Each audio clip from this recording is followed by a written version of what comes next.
Hello, everybody. This lecture is going to be on solar eclipses.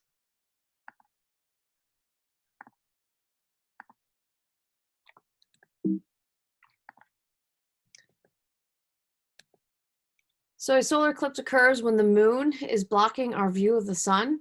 So the moon's going to be in between the sun and the earth. So it'll go sun, moon, and earth.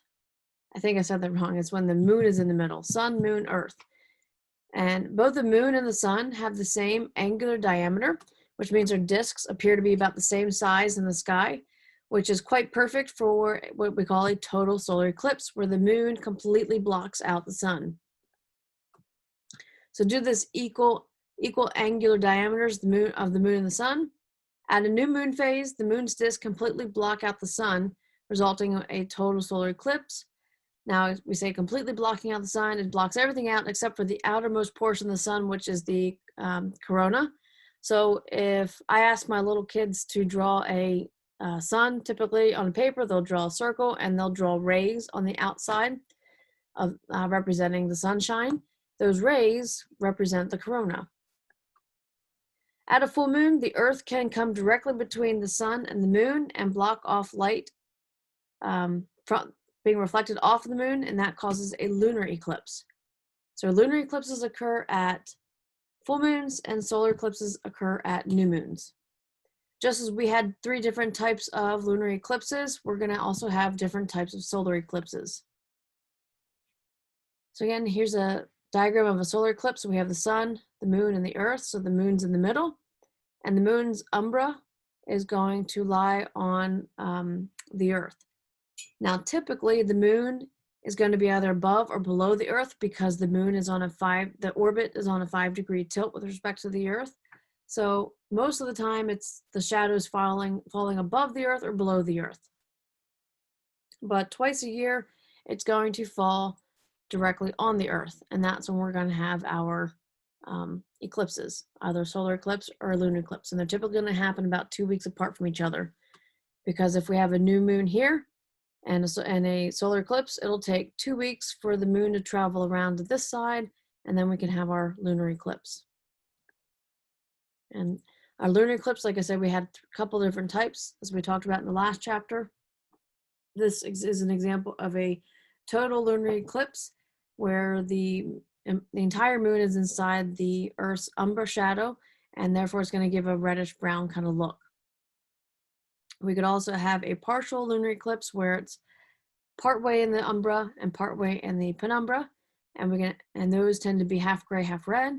And then a partial lunar eclipse is when the moon is inside the penumbra shadow, and that makes it gray. If we're taking a closer look at a solar eclipse, this area in here would be the umbra shadow, represented by this dark circle, this black circle on the earth. And the penumbra shadow is going to be represented by this gray circle. So people inside that black part of the shadow, the umbra, would see a total solar eclipse, and people in the gray area would see a partial solar eclipse. And we have what's called a path of totality. If I back up here a minute. So anywhere, this line here, the gray line, that's where the umbra shadow is going to pass. So anybody on that line would see a total solar eclipse. So that line represents the path of totality.